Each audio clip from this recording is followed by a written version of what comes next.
Hello बच्चों, आज हम अध्ययन करेंगे क्लास 10th में प्रकाश के अपवर्तन में किरणों के उपयोग द्वारा लेंसों से प्रतिबिंब का बनना। ठीक है, जैसे हमने दर्पण के लिए किरण आरेख खींचने के कुछ नियम सीखे थे, ऐसे ही यहाँ भी उसी तरीके से नियम हैं, उनको हम समझने की कोशिश कर रहे हैं। चलिए तो हम शुरुआत करते हैं। देखें, पहला नियम है इसका। पहला नियम कहता है कि बिंब से मुख्य अक्ष के समांतर आने वाली कोई प्रकाश किरण उत्तल लेंस से अपवर्तन के पश्चात लेंस के दूसरी ओर मुख्य फोकस से गुजरेगी। और अवतल लेंस में कहा गया है कि लेंस के उसी ओर स्थित मुख्य फोकस से अपसरित होती हुई प्रतीत होती है। चलिए चित्रों से इसको समझने की कोशिश करते हैं, आखिरकार ये क्या कह रहा है नियम। देखें, ये नियम कहता है कि उत्तल लेंस में मुख्य अक्ष के समांतर कोई भी प्रकाश किरण जब जाएगी तो वो अपवर्तन के बाद दूसरी ओर जो फोकस स्थित होगा वहाँ से ये किरण गुजरेगी। और जबकि अवतल लेंस में क्या होगा कि मुख्य अक्ष के समांतर जाएगी तो इसका जो मुख्य फोकस होगा वो वहाँ से अपसरित होती हुई प्रतीत होगी।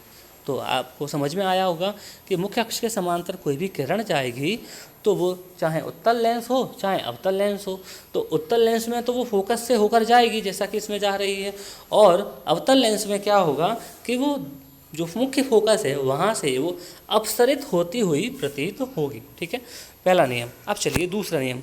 जैसे अगर मैं दूसरे नियम की इसी में बात करूँ कि अगर मैं कहूँ कि कोई प्रकाश किरण जो कि प्रकाशिक केंद्र ओ से होकर जाती है, ठीक है, जो कि प्रकाशिक केंद्र ओ से होकर जाती है, तो वो किरण अपने मार्ग से बिना विचलित हुए सीधे निकल जाती है।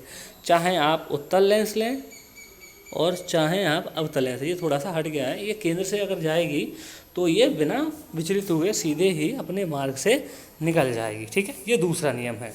तो इसका दूसरा नियम होगा कि कोई प्रकाश किरण अगर किसी भी लेंस, चाहे उत्तल लेंस या अवतल लेंस की बात करें, उसके प्रकाशिक केंद्र से होकर जाती है तो अपने मार्ग से बिना विचलित हुए सीधे निकल जाती है। चलिए अब हम इसका तीसरा नियम पढ़ते हैं। तीसरा नियम है बेटा इसका, देखते हैं तीसरा नियम।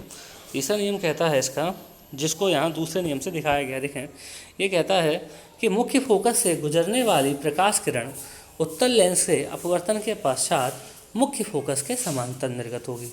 समझें कि मुख्य फोकस से गुजरने वाली जो प्रकाश किरण है वो उत्तल लेंस से अपवर्तन के बाद मुख्य अक्ष के समांतर निर्गत होगी। दूसरा नियम इसी में अवतल लेंस के लिए है कि अवतल लेंस के मुख्य फोकस पर मिलती प्रतीत होने वाली प्रकाश किरण अपवर्तन के पश्चात मुख्य अक्ष के समांतर निर्गत होगी। चलिए अब इनको चित्रों की सहायता से और समझते हैं ये नियम क्या कहते हैं।